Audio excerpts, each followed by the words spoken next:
Lieutenant general retired Faiz Hamid को बाज़ाब्ता chargesheet कर दिया गया। ऑफिशियल सीक्रेट एक्ट की खिलाफ वर्जी, सियासी सरगर्मियों में मुलविस होने, रियासत के तहफ़्फ़ुज़ और मुफाद को नुकसान पहुँचाने, इख्तियारात और सरकारी वसाइल के गलत इस्तेमाल का इल्ज़ाम। वज़ीर आला पंजाब मरीम नवाज का दौरा चीन। बीजिंग में National People's Congress Standing Committee के वाइस चेयरमैन से मुलाकात। मुख्तलिफ शोबों में चीन के तजुर्बात से इस्तेफादा करके पंजाब में बेहतरी लाने का अज़्म। होंगजोंग ने कहा, मरीम नवाज जैसी विजनरी शख्सियत से मिलना एजाज समझता हूँ।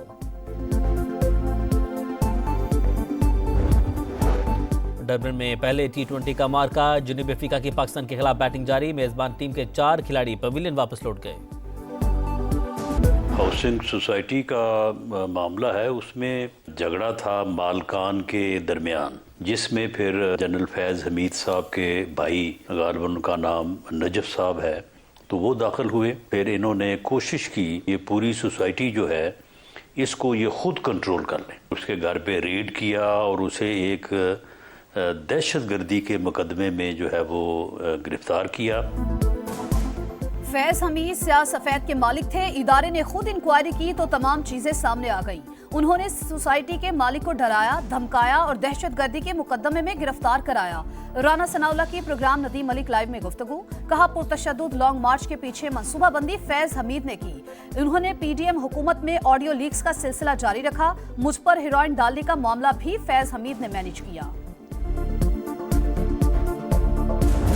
पाकिस्तान के लिए एक तारीखी हिस्टोरिकल डे है। मुझे दोहरा मेयार का ताकतवर और अमीर के लिए कुछ और गरीब के लिए कुछ और, वो खत्म हो गया है। इमरान खान साहब समेत, बेगम साहिबा और हवारी समेत शिकंजा उधर तक जाएगा और फैज हमीद को सिर्फ कोर्ट मार्शल ही नहीं होगा, कोर्ट मार्शल के बाद सजा भी होगी। पाकिस्तान के लिए तारीखी दिन, दोहरे मेयार का खात्मा हो गया। फैज हमीद को सजा भी होगी।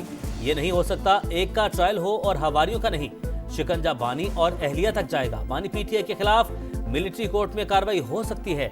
फैसल वावडा का रद्द-ए-अमल। कहा, अपने काम का मलबा फौज पर डालने वाले फैज हमीद के खिलाफ कार्रवाई से सबक लें। इस ट्रायल के नतीजे में मुल्क में अमनो अमान होगा।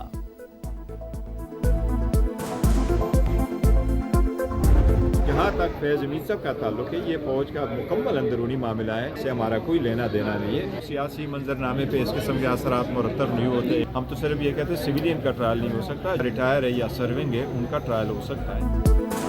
फैज हमीद का ट्रायल फौज का अंदरूनी मामला है। इन्हें कोर्ट मार्शल पर कोई भी सजा हो सकती है। चेयरमैन PTI बैरिस्टर गौहर की समा से गुफ्तगू। कहा, हमने सिर्फ सिविलियन का मिलिट्री ट्रायल ना होने की बात की। सिविल नाफरमानी की कॉल, मुल्क दुश्मनी। इस्लामाबाद पर चढ़ाई की नापाक कोशिश की गई। इस साजिश में मुलविस अफराद को नहीं छोड़ा जाएगा। वज़ीर आज़म की सख्त अल्फाज में वार्निंग। विफाकी काबीना के इजलास से खिताब करते हुए कहा, जो बेगुनाह हैं उन्हें हाथ नहीं लगाया जाएगा।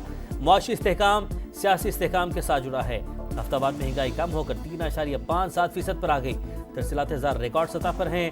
बैरून मुल्क मुकीम पाकिस्तानियों ने हुकूमत पर एतमाद का इजहार किया।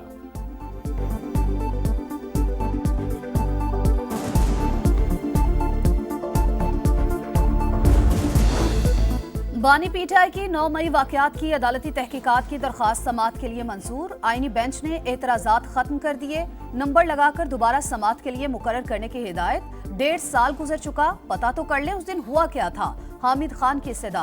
कहा, एहतजाज करने पर फौज बुला ली जाती है। केस दोबारा लगने पर आपको हमारे सवालात पर मुतमईन करना होगा।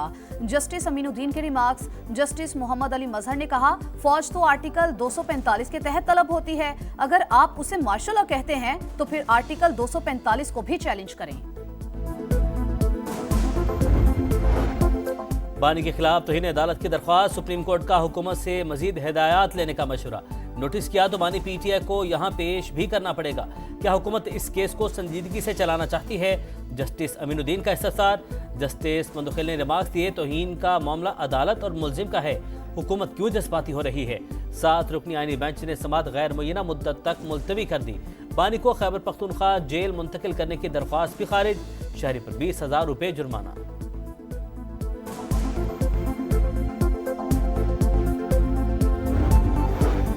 तहरीक इंसाफ की सिविल नाफरमानी की कॉल नाकाम होगी। कोई पाकिस्तानी बिजली गैस के बिल देने से इनकार नहीं करेगा। उन्होंने अब सूबाइयत का नया कार्ड खेलना शुरू कर दिया। इनका एजेंडा किसी सूरत पूरा नहीं होने देंगे। ख्वाजा आसिफ की कौमी असम्बली में गरज बरस। कहा, ये जितनी बार हमला करेंगे हर बार भागेंगे। बानी पीटीआई के हुक्म पर मुज़ाकराती कमेटी बनाई, मुल्क को आगे ले जाना चाह रहे हैं। उमर अयूब का कौमी असम्बली में इज़हार ख्याल। 26 नवंबर के वाक़यात की तहकीकात के लिए जुडिशल कमीशन बनाने का मुतालबा। हुकूमत को बातचीत की पेशकश, लेकिन जवाब नहीं आया। हमारे पास एहतजाज को आगे बढ़ाने के कई ऑप्शंस मौजूद हैं। असद कैसर की मीडिया से गुफ्तगू। सियासी इख्तलाफात के बावजूद कौमी मुफाद में इकट्ठे बैठ सकते हैं। वज़ीर आला खैबर पख्तूनख्वा का पैगाम। कहा, मसाइल के हल के लिए मुज़ाकरात के जरिए लाहे अमल तय करना होगा।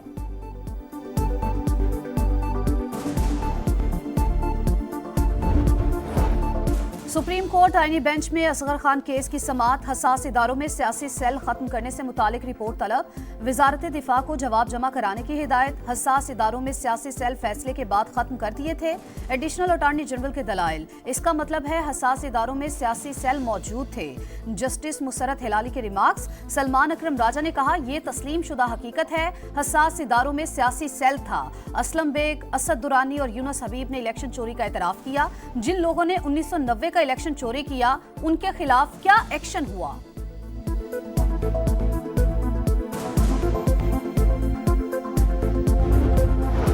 आज IPPs के साथ सेटलमेंट माहिदों की मंजूरी। टैरिफ रिव्यू से कौमी खजाने को 238 अरब का फायदा होगा। आम सार्फिन को भी रिलीफ मिलेगा।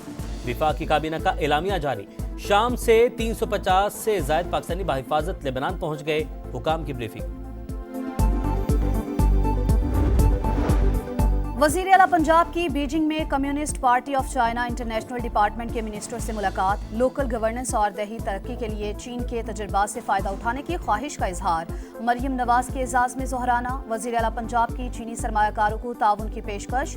कहा, माहौलियाती तब्दीली, वेस्ट मैनेजमेंट, एग्रीकल्चर और यूथ डेवलपमेंट के शोबों में ताउन का खैर मकदम करेंगे।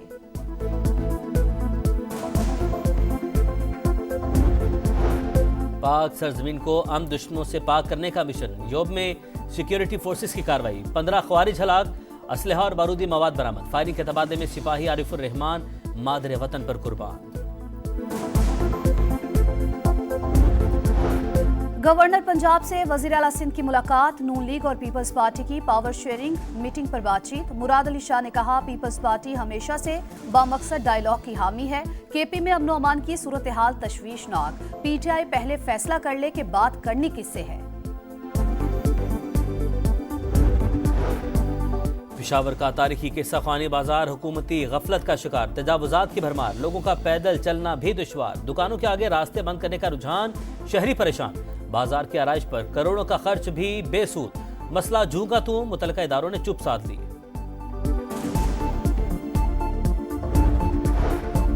शाम में अबूरी हुकूमत के बाद जिंदगी मामूल पर। दमिश्क में दफातर खुल गए। सेंट्रल बैंक ने मुलाजमीन को काम पर बुला लिया।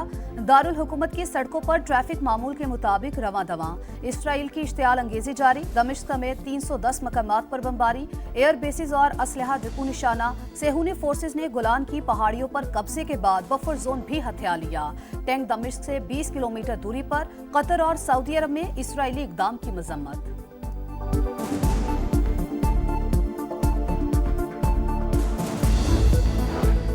गजा में इसराइली फौज की दरिंदगी। नसीरात और जबालिया पर फिर हमला। 13 फलस्तीनी। 24 घंटे में मजीद 24 शहादतें। 54 जख्मी। कमाल अदवान अस्पताल के अतराफ से हुनी फौज का मुहासरा बरकरार। अद्वियात और खुराक की किल्लत। डॉक्टर्स की आलमी बरादरी से मदद की अपील।